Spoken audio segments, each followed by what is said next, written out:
So lay people now use terms like chemical imbalance to explain mental illness, and we have no evidence that chemical imbalance causes mental illness. There are no objective tests for mental illness. People talk about Katrina brain to describe their responses to natural disaster. They talk about a dopamine hit to refer to pleasurable experiences. So people love now the biological explanations for mental illness. So you had Christine Blasey Ford in the Brett Kavanaugh hearings in 2018. She asserted that 30-year-old memories of his sexual assault were indelible in the hippocampus, and genes have become consumer commodities. Millions of individuals use 23andMe and the like to sequence their genomes and to assess their chances of developing various diseases, including mental disorders. So this information becomes an integral part of the way they understand themselves and their experiences. So for the past 40 years, the road to salvation in the dominant zeitgeist is through biological psychiatry, through neuroscience, and through genetics.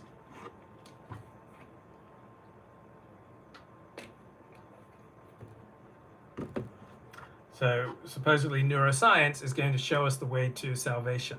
We're going to be able to image and sequence what's going on in the brain, and we're going to have unprecedented new understandings about mental disorders. And most mental illness research is based on the DSM classifications, that these diagnostic and statistical manual from the Psychiatric Association, which dominates all mental health classifications, is being taken for granted by researchers that these DSM classifications accurately reflect underlying brain and genetic states. But the DSM revolution and its symptom-based diagnoses, so there are no objective tests of mental health. So diagnoses since DSM-3 have been based on symptoms, and these things, DSM and symptom-based diagnosis, turned out to be millstones for the neurobiological study of mental illness, because DSM categories like narcissistic personality disorder or bipolar disorder turns out to have no actual reality. It's just a billing system for dealing with insurance.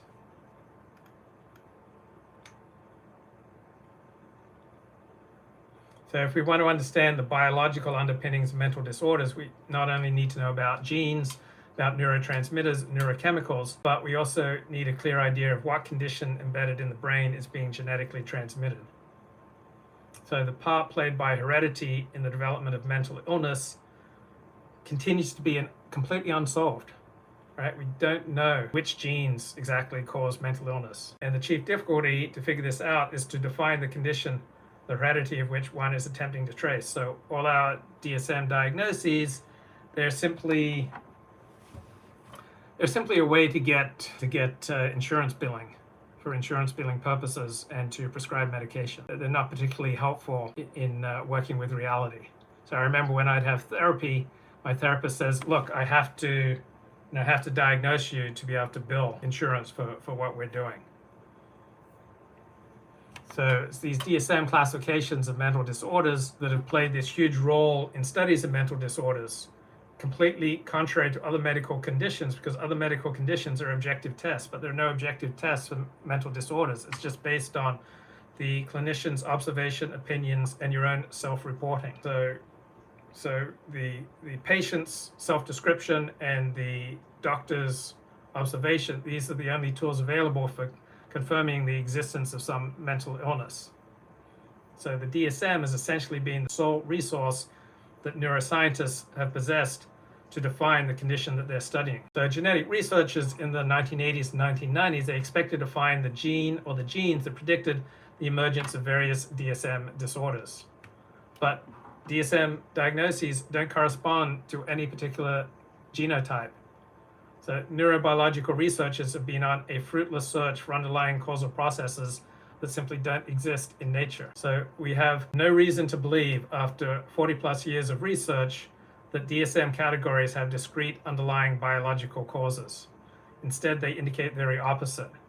The DSM diagnoses are extraordinarily heterogeneous, meaning they're highly overlapping with other entities. They are more continuous than categorical. So categorical means either or. Continuous means varying levels. And they share common rather than specific vulnerabilities. So there are no genetic associations at all with major depressive disorder or anorexia that have yet been discovered.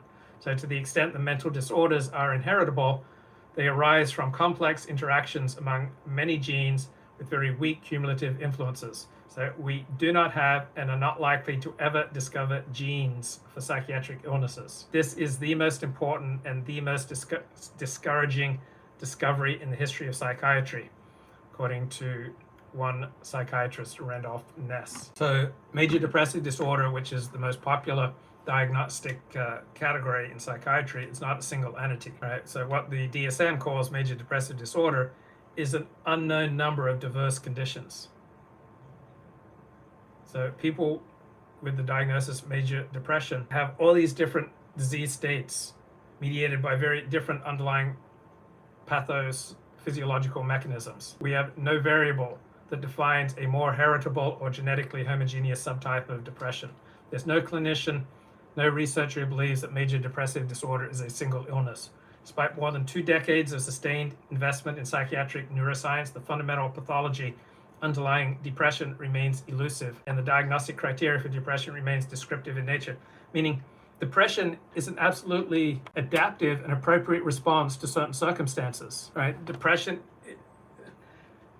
the shift since DSM-3, since 1980, is to look at these diagnostic categories, these diagnosing of pathology outside the context of a person's life, which is insane, right? In certain contexts, you'd be crazy not to be depressed. In other contexts, you'd be crazy not to be anxious, right? In other contexts, you'd be crazy not to be ecstatic. In other contexts, you'd be crazy not to feel low, right? But the way psychiatry has worked since 1980 in the DSM-3 is to make these diagnoses without reference to your context. There's one major exception to this, and that's PTSD. So PTSD is entirely culturally derived diagnosis. It doesn't relate to any particular symptoms. It can't be diagnosed based on certain symptoms. Luke's got the audience he deserves. I'd like Luke to speak about live stream chat when he sees some of us. Is there an eye roll of contempt, a sigh, a prayer for a better crowd? I get the crowd I deserve. Now, obviously, I like some people better than others, but that also varies by the day. Mr. White Male says there's a funny moment on Dr. Katz where a patient says he needs a diagnosis or insurance won't pay, and Laura asks, how about borderline personality? I wonder if we could trace common money sources between the committees of experts that write and update the DSM and Big Pharma. Yes, virtually everyone who contributes to the DSM is on Big Pharma's payroll. Everyone meaning 2/3, and in some categories it's like 80%.